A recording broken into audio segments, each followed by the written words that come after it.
Hello అండి, welcome back to our channel Rudra collections. So ఈ వీడియోలో నేను జ్యువెలరీ అండ్ శారీస్ ఇంక్లూడ్ చేసేసాను, చూసేయండి. చాలా డేస్ గ్యాప్ వచ్చింది, మధ్యలో కొంచెం ట్రిప్ ఉండే అండ్ ఆల్సో మా మామయ్య కూతుర్తి పెళ్ళి ఉండే అండి. అక్కడికి వెళ్ళేసి వచ్చేసరికి లేట్ అయింది. సో ఇక్కడ నుంచి నేను డైలీ అప్డేట్స్ నేను ఇస్తూ ఉంటాను. సో జ్యువెలరీ అండ్ శారీస్ ఉన్నాయి, చూసేయండి. చాలా రీజనబుల్ ప్రైజెస్లో ఉన్నాయి. మీకు ఒకవేళ కావాలి, ఆర్డర్ చేసుకోవాలి అని అంటే నా నెంబర్ కూడా ప్రొవైడ్ చేసేస్తాను. సో అమ్మాయిల గురించి ఒకటి చెప్పాలనుకున్నాను అండి. చాలా సెన్సిటివ్గా ఉంటారు అమ్మాయిలు అండ్ చాలా బలంగా కోరుకుంటారు. అమ్మాయిలు వాళ్ళ నాన్నలా ప్రేమించే వాళ్ళనే లవ్ చేస్తారు కదా, మీకు ఎలా అనిపిస్తుంది చెప్పండి. సో నవ్వుతూ సంతోషంగా తనలానే ప్రేమించేది వాళ్ళ నాన్నే అండి. సో ఇది ఇక్కడే కాదు, ఎక్కడైనా సరే అలానే ప్రేమించే వాడిని కోరుకుంటారు. ఒక హస్బెండ్ అలానే ఉండాలని చెప్పి, అంతేనా? సో తన చిన్న చిన్న ఆనందాలు వాల్యూ ఇచ్చే నాన్న కావాలి అని అనుకుంటారు. సో నాన్న ప్రేమలానే ఉండాలి, చిన్న చిన్న ఆనందాలకు వాల్యూస్ ఇవ్వాలి మన హస్బెండ్ అని చెప్పి ఎవరికైనా ఉంటుంది కదా. సో కోపంగా ఉన్న, గోల చేసిన, ప్యాంపరింగ్ చేసే వాళ్ళ నాన్న ప్రేమలా దొరకాలి అనుకుంటారు వాళ్ళ హస్బెండ్ అనేవారు.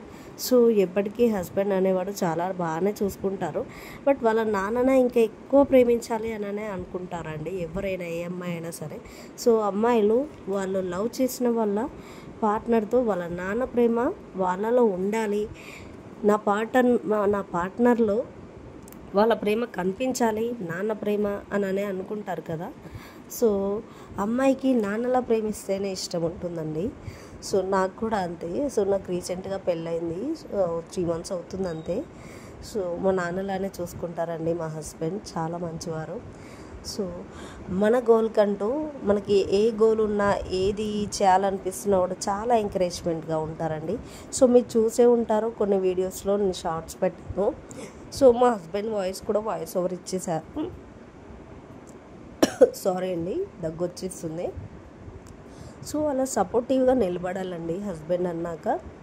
అండ్ చిన్న చిన్న గొడవలు అవి కామన్ అండి, అవన్నీ పక్కకు తీసేసి కొన్ని సర్దుకుపోతూ ఉండాలండి. సో పెద్దవాళ్ళు కూడా చెప్పేది, అత్తయ్య వాళ్ళు అయినా సరే, ఆడపడుచు అయినా సరే, ఎవరైనా సరే అండి.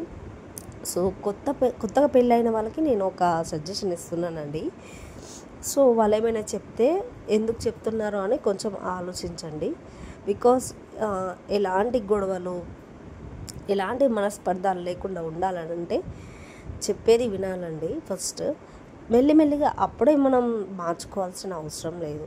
మెల్లిమెల్లిగా మార్చుకుంటూ రావాలి. బట్ ఎదురు మళ్ళడం అలాంటివి అస్సలే చేయకండి. బికాస్ అక్కడ ఏంటంటే గొడవ క్రియేట్ అవుతుందండి. సో అది ఒక్కరింట్లో ఫేస్ చేసేది కాదండి, ప్రతి ఒక్క ఆడవారు ఫేస్ చేసేది. సో ఇది ఒక్కటి అర్థం చేసుకోండి కొత్తగా పెళ్ళైన వాళ్ళు. సో పదే సీరియస్ అస్సలే కాకండి. సో అలా అయితేనే లైఫ్ హ్యాపీగా ముందుకు వెళ్తుందండి. సో అవునా, నాకేమైనా తెలియని ఉంటే చెప్పండి, నేను మార్చుకుంటాను అని చెప్పి ఒకటి అడగండి, ఒక క్వశ్చన్ చేయండి. సో మీలో ఏం ఫాల్ట్ ఉందో అని చెప్పి వాళ్ళు రీకరెక్ట్ చేస్తారు కదా. సో అది మనం రీకరెక్ట్ చేసుకొని, మనం ఎప్పుడైతే హ్యాపీగా రీకరెక్షన్ చేసుకొని ఇలాంటి తప్పులు చేయకుండా ఫాలో అవుతాం చూడండి, అప్పుడు చాలా హ్యాపీగా ఫీల్ అవుతారు వాళ్ళు. ఒకసారి మీరు ట్రై చేయండి ఈ టిప్ అనేది.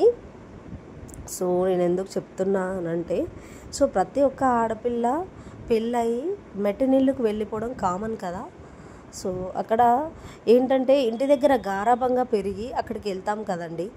సో ఏంటంటే అవే మనం చేసిన అవే బిహేవియర్స్ అనేవి ఇక్కడ కూడా వచ్చేస్తాయి. సో మనకి ఇంటి దగ్గర ఎలా ఉన్నామో ఇలా ఉండాలి అని అంటే కుదరదు కదండి. సో కొంచెం మార్చుకోండి, ఎవరైనా మొండికేసేవారు ఉంటే కొంచెం మార్చుకోండి. అండ్ హస్బెండ్కి నచ్చేలా, అత్తయ్య వాళ్ళకి నచ్చేలా, ఆడపడుచుకు నచ్చేలా, ఫ్యామిలీకి నచ్చేలా టోటల్, అండ్ ఇంటి పక్కన వారికి నచ్చేలా, అందరికీ నచ్చేలా ఉండాలండి. సో అలా అయితేనే లైఫ్.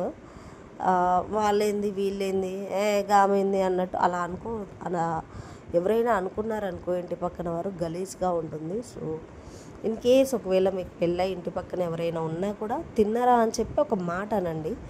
సో అంటే మీకు ఏమైనా ఆస్తులు అయితే వెళ్ళిపోవు కదండి. సో ఒక మాట అంతే కదా. సో దానికి వాళ్ళు చాలా హ్యాపీగా ఫీల్ అవుతారు. సో వాళ్ళు కూడా మనతో మింగిల్ అవ్వడానికి ఛాన్స్ ఉంటుంది కదా. సో లైఫ్ అంటే అసలు అంత ఈజీ కాదండి అనుకున్నంత. అమ్మ వాళ్ళ దగ్గర చాలా కొట్లాడతాం, బట్ అత్తగారింటిలో వచ్చేసరికి చాలా మార్చుకోవాలి.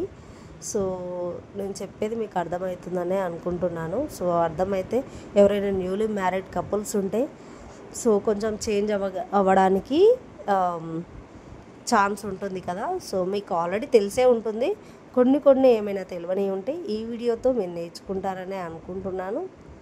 సో అనుకున్నట్లయితే వెంటనే మీరు మీ అత్తయ్య వాళ్ళతో బాండింగ్ ఎక్కువ పెంచుకోండి. అండ్ ఏమైనా బ్యాడ్ థింగ్స్ ఏమైనా లైక్ బ్యాడ్ థింగ్స్ అని అంటే బ్యాడ్ థింగ్స్ కాదు, ఏమైనా మీరు చేసేది ఏదైనా రాంగ్ అనిపిస్తే మార్చుకోవడానికి వీలు ఉంటుందండి.